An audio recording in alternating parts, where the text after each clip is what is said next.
Le tricheur, il ne sait pas que ce qu'on lui dit là, c'est la vérité. Okay. Ilaise Ipan a dit, la fédération se fera après la validation des candidatures. Justement. Et ça, le RDPC ne le sait pas. Okay. Le RDPC croit que c'est le jeu. Alors que c'est la réalité. C'est-à-dire que quand on montre le feu à un feignant, il rit. Alors que c'est le feu. Ok. Maître Auguste, qu'est-ce qui justifie ce bashing pour ce Kamto? C'est la frilosité du RDPC qui aux affaires, qui sent la faim. Être très très prête. Je crois que chacun devait élever assez de prières pour que le pays n'arrive pas à ce monsieur. J'ai dit vraiment élever assez de prières pour que le pays n'arrive pas. Parce que je ne comprends pas le silence du Conseil national de la communication. Je ne comprends pas le silence extrême de monsieur le procureur de la République. Je ne comprends pas le silence extrême du ministre de l'administration territoriale qui est en charge d'apaiser, qui devrait dire à tous ces haineux de changer de discours. Alors comment peut-il propager aussi vulgairement sa haine et laisser la propager? Je vous ai dit à l'entame que moi j'ai monsieur Messengue Avom Bernard a vu juste et il a décrit juste dans la tragédie du pouvoir. Cette tragédie, nous devons l'éviter par tous les moyens. Voyez-vous,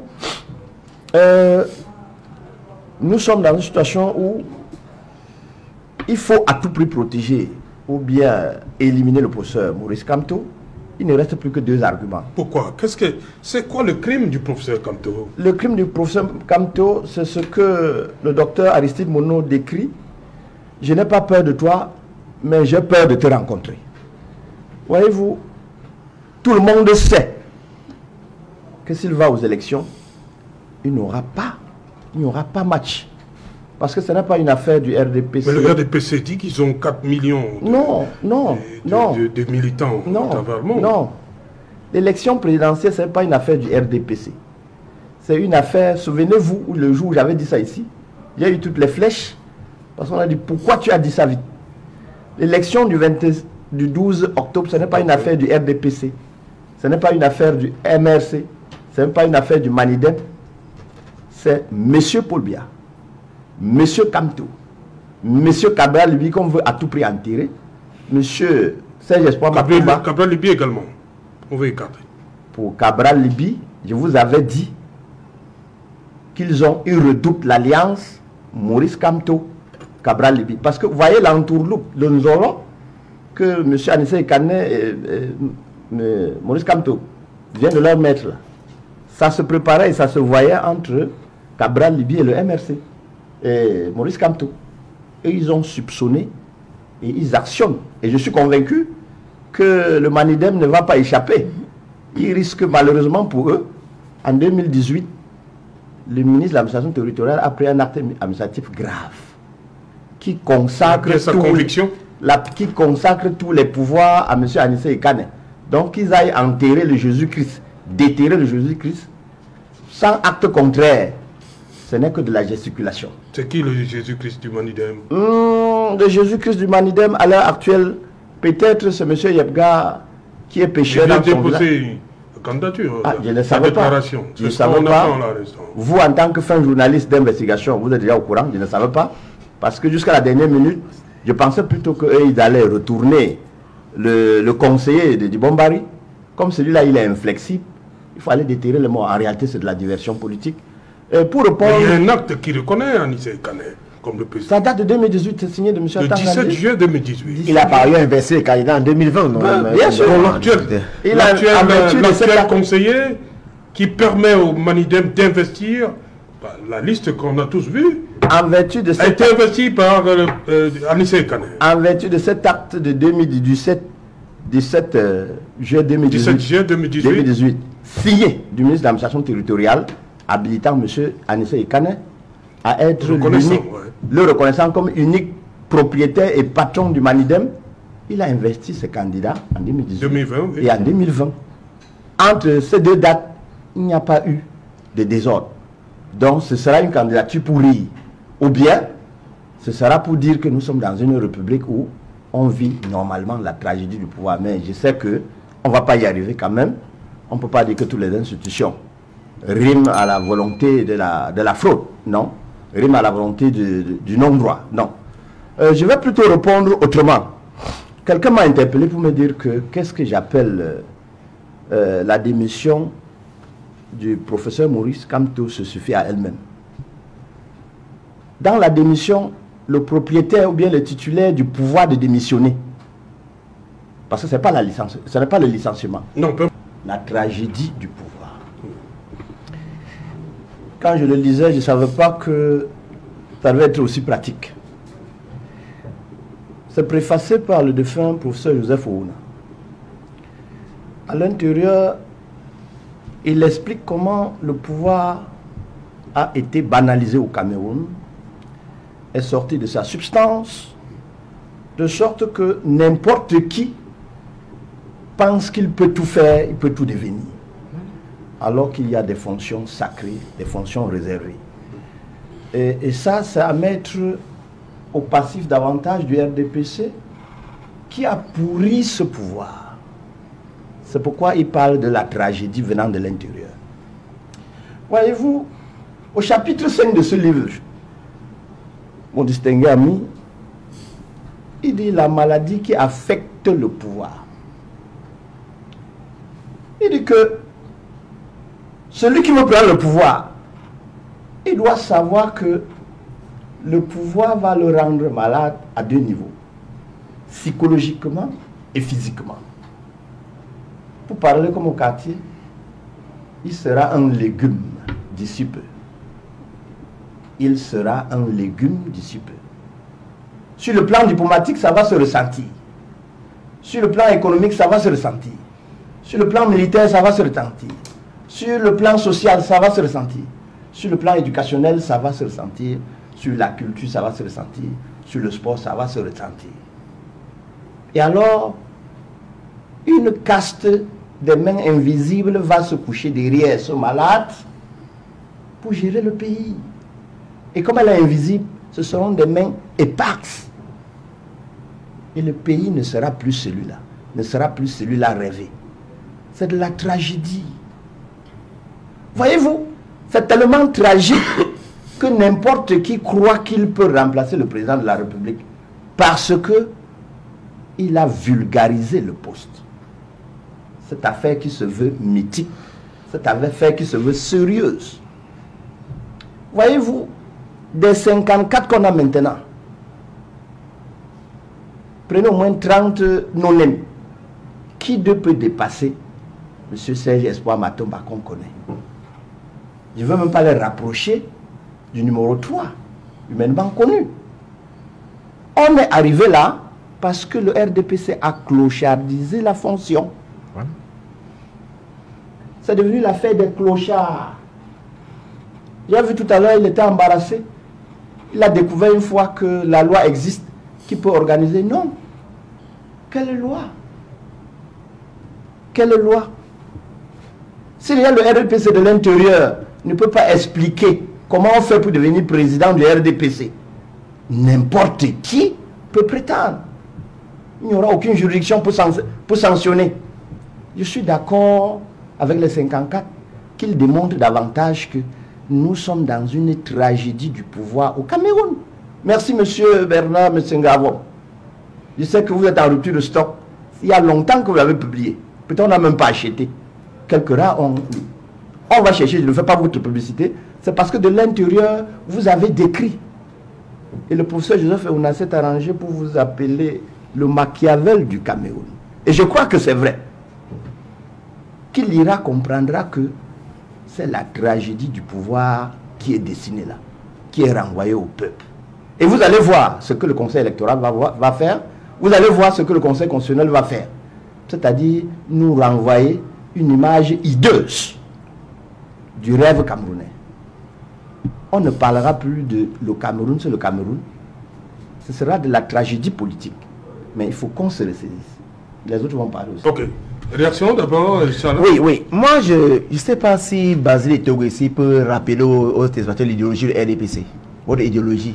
L'idéologie n'est pas une proclamation. Vous voulez qu'il y ait même proclamé, je suis ceci. Ce n'est pas une proclamation. L'idéologie se désigne à travers des programmes de gouvernance. C'est là où on voit votre idéologie. Mais vous me posez la question de savoir si tel adhère. Pour adhérer à un parti politique, on vous paye l'idéologie pour les partis qui en ont, comme le Maliden, et vous l'acceptez pour en devenir membre. Ce n'est pas une proclamation. Avez-vous le programme de gouvernance proposé par le candidat du Maliden? Mais on n'en est pas encore là. Mais vous parlez d'idéologie, on ne sait pas comment, subitement, l'idéologie et parti politique vous intéresse. On n'a jamais entendu parler d'idéologie au RDPC. Vous aurez dû nous présenter l'idéologie là. Je vais dire une chose qui est claire ici. Tous les communicants du RDPC sont en mission. Nous avons vu un document qui a circulé sur le net, dans lequel il a été demandé, où il y a 10 points, un peu plus de 10, une dizaine de points, qui a été donné une mission attribuée aux communicants du RDPC. Et parmi ces missions-là, on voit très bien, le sujet n'est pas à l'ordre du jour, mais vous le ramenez pour remplir par ces missions-là. Il a été clairement dit, dans la mission qui a été assignée, qu'à chaque débat, il faut remettre sur la table le problème de la candidature de Maurice Kamto. Vous avez le document, montrez-moi le document. Non, je l'ai. Je dis que cela c'est écrit. Moi, au départ, je dis c'est écrit. C'est où? C'est écrit. Mais vous, ça vient de qui? Mais sur ce plateau, on voit très bien. Le sujet à l'ordre du jour. Le document vient de qui? Le sujet à l'ordre du jour. Le document vient de qui? On n'en est pas là. Je dis, fabrication. J'ai dit, à travers vos actes, on comprend que vous êtes en mission. On vous pose une question relative aux candidatures. Vous ramenez à la candidature de Maurice Kamto. Mais il y en a 54 déjà.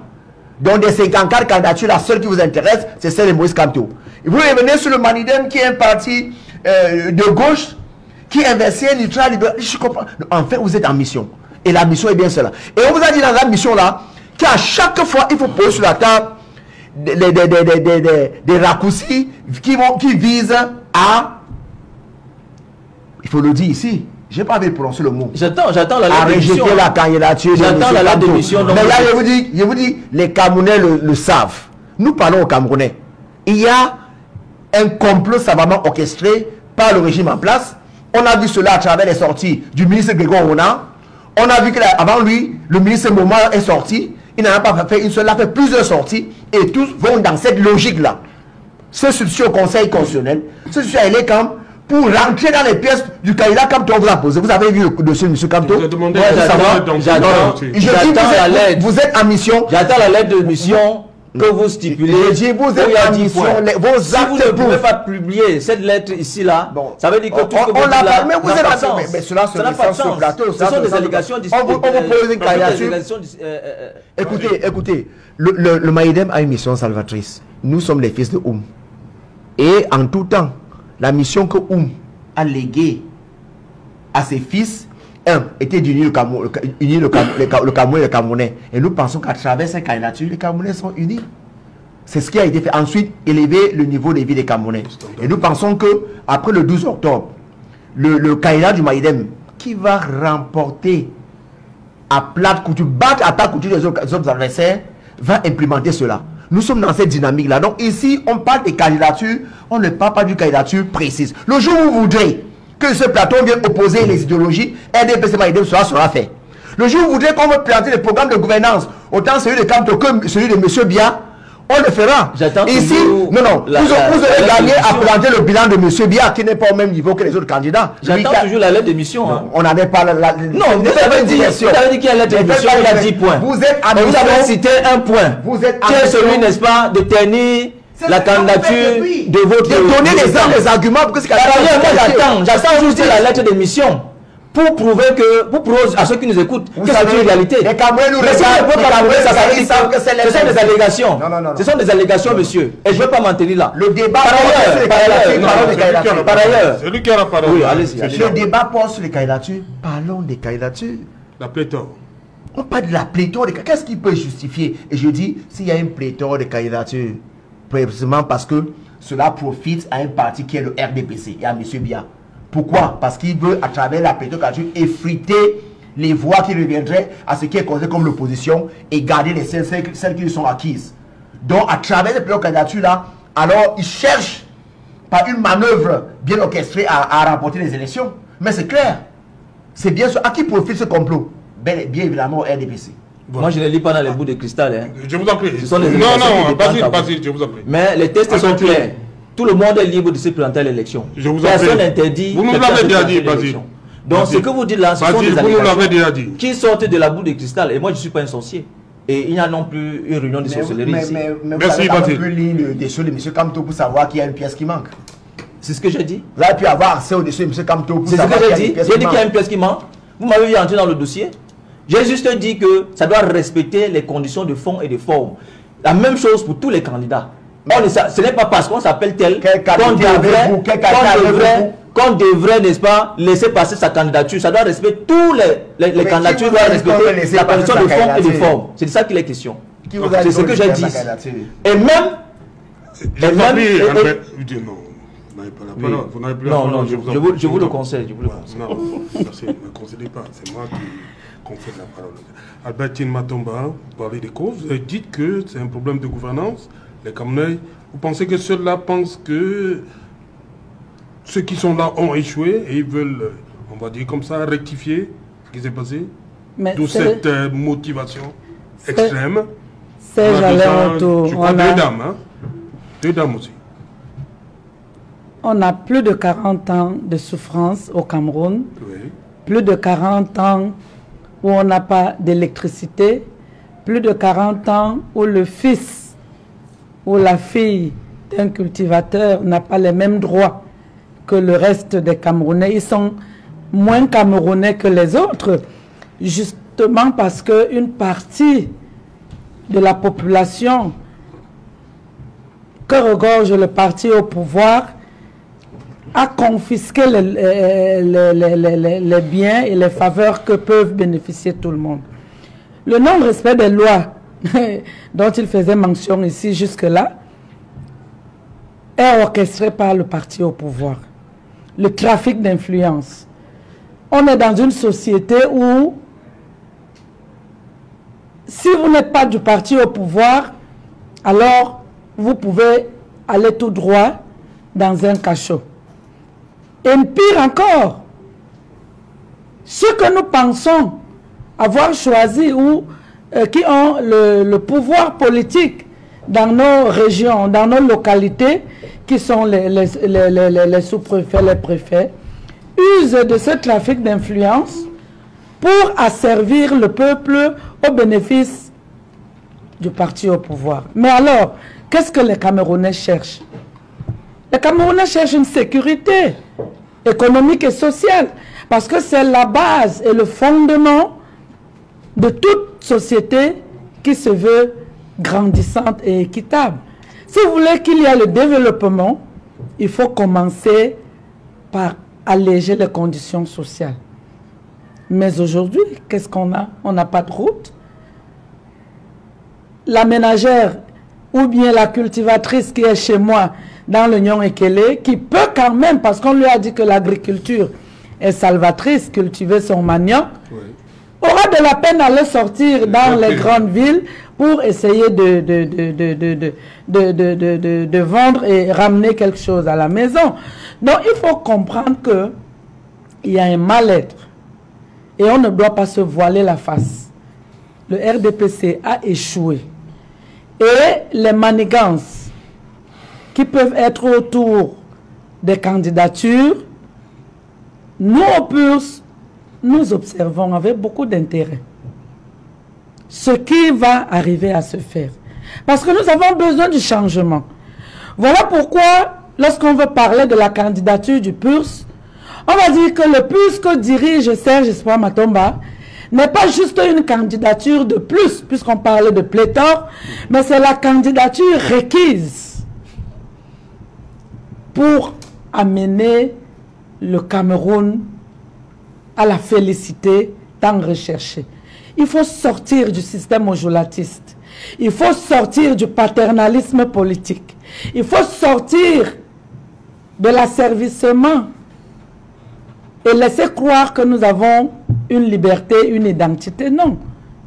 Si vous regardez le projet politique que nous avons fait porter à notre candidat Serge Espoir Matomba, il est basé sur le podolisme, c'est-à-dire les pensées de Ruben Oumniobé, qui a travaillé pour que ce Cameroun soit non seulement libre, qu'il soit non seulement uni, qu'il soit non seulement prospère. Donc c'est tout un assemblage d'idéologies que nous voulons ressortir. Alors, pour cela, il faut que le Cameroun récupère sa souveraineté. Ça, c'est notre offre politique. Avec cette souveraineté, on ne va plus avoir les questions de sécurité économique et sociale. On ne va plus avoir les questions d'aspiration au changement parce que trop, c'est trop. Mais nous aurons le changement après Serge Espoir Matomba parce qu'il faut l'alternance politique qui est une preuve de vitalité de la démocratie.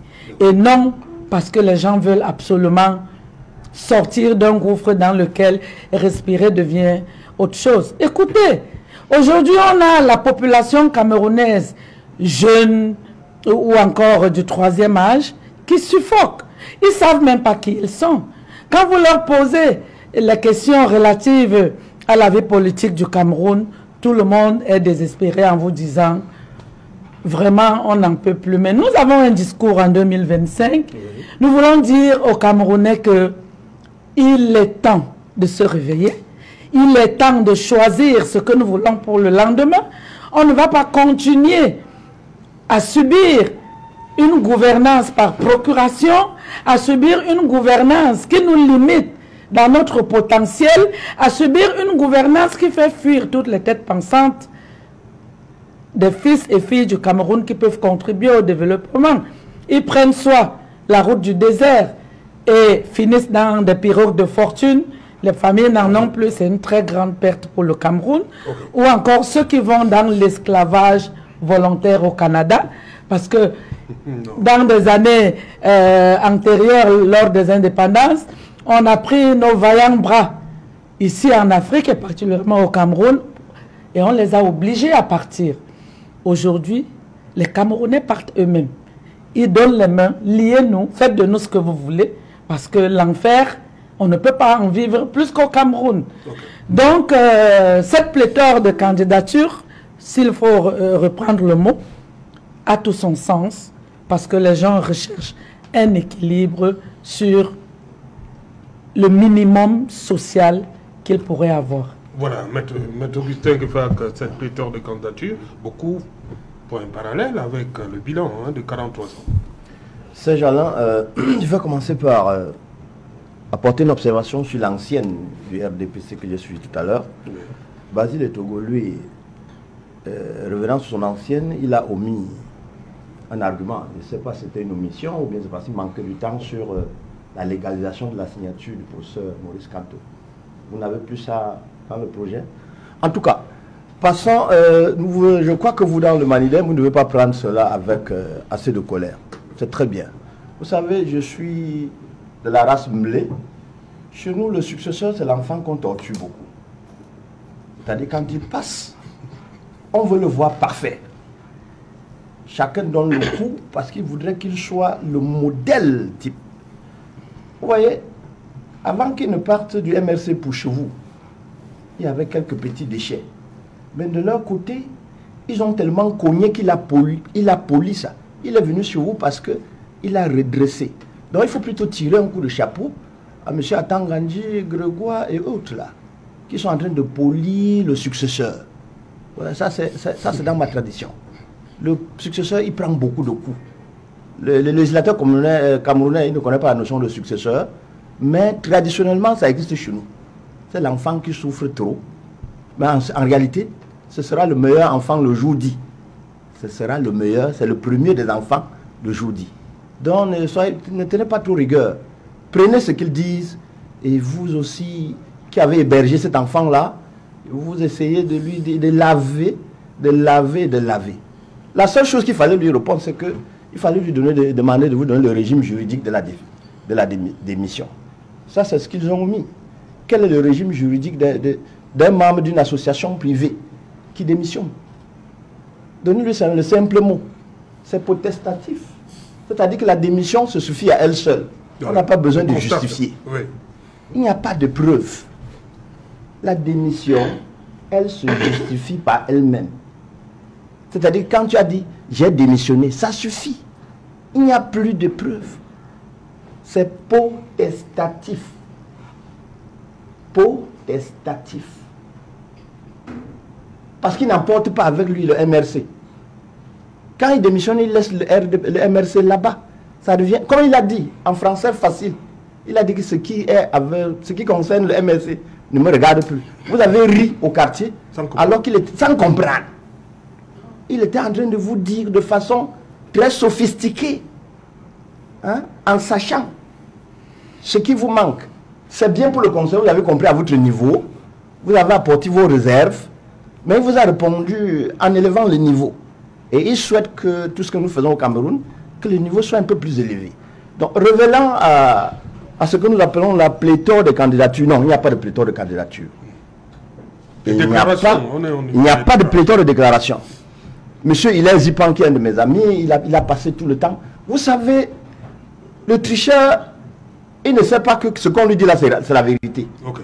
Hilaire Zipan a dit, la fédération se fera après la validation des candidatures. Et ça, le RDPC ne le sait pas. Okay. Le RDPC croit que c'est le jeu. Alors que c'est la réalité. C'est-à-dire que quand on montre le feu à un feignant, il rit. Alors...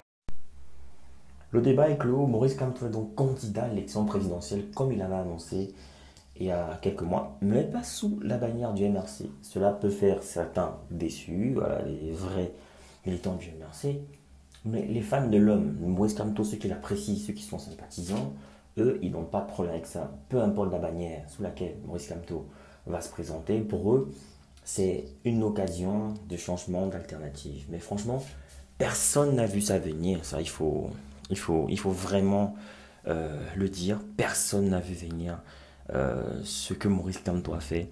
Il a surpris tout le monde, y compris moi. Mais c'était quand même prévisible qu'il se présente sous notre parti, mais pas celui du Malidem. Donc le choix du Malidem est un choix surprenant, un choix étonnant au vu des idéologies différentes du MRC et du Malidem, le Malidem qui est une sorte de branche de l'UPC. En tout cas, Maurice Kamto s'est présenté, mais la candidature n'est pas encore validée parce que le processus de validation de candidature doit respecter les critères. Maurice Kamto a donc choisi un parti politique qui a des élus, mais la façon d'être investi, est-ce que c'est une façon qui est conforme aux normes de l'ECAM? On le saura dans quelques jours. Est-ce que le ministre de l'administration territoriale ne va pas intervenir, comme il a l'habitude de le faire, dans certains dossiers? Est-ce que avoir déclaré chez un commissaire de police, cela est suffisant? Est-ce que la démission est actée? Est-ce que le temps de constatation de la démission du MRC est acté? Voilà, parce qu'il y a pas mal de théories qui circulent. C'est pas encore très clair. Donc je ferai une vidéo où on va expliquer les règles de candidature, voilà, pour être président, de bout en bout, dans tous les détails, toutes les conditionnalités, et puis les autres arguments de ceux qui pensent que la candidature pourrait être rejetée. Donc, Maurice Kamto a déposé sa candidature. Cela a surpris tout le monde. C'est la nouvelle du week-end, les gars. Paul Biya, candidat pour un 8e mandat à 92 ans. Alors, le chef de l'État actuel du Cameroun n'est pas fatigué. Il a encore toutes ses forces et il se sent encore capable de diriger le Cameroun pour 7 ans. Voilà, donc du coup, il aura 99 ans. Donc, si jamais il gagne cette élection. Voilà. Donc, tout cela survient, vous le savez, après une cacophonie au sein de l'appareil étatique où on nous a quand même expliqué que non, les communications sont différentes. Avec René Emmanuel Sadi, qui est le ministre de la Communication, qui a parlé d'un 50-50 sur la probabilité de la candidature de Paul Biya. Et puis d'un professeur Famendongo, excellent orateur, qui nous a expliqué que de bonnes sources, il n'y avait aucun doute que le président soit candidat et que lui, il parle en tant que secrétaire, pas en tant que membre du gouvernement. Donc, malgré ces précisions, ces tentatives de détacher la responsabilité ou le style de communication, on comprend quand même qu'il y a une sorte de cacophonie parce que nous ne sommes pas dupes. De toute façon, Paul Biya est candidat, c'est officiel, désormais son compte X. Ce n'est plus justement une histoire juste de communicant ou alors de secrétaire, puisque ces comptes représentent le président. Donc du coup, c'est officiel, les médias en parlent, les médias annoncent. Vous, qu'en pensez-vous? Est-ce que vous êtes pour ou contre cette 8e candidature de Paul Biya à la magistrature suprême? Et pourquoi? Donc, j'attends vos commentaires. Bien sûr, après avoir regardé les débats sur les télés, les extraits que je vous ai montrés, C'est bien de votre avis aussi. Ça va être chaud en 2025, excusez-moi. Ça va être chaud cette année. Au mois d'octobre, ça va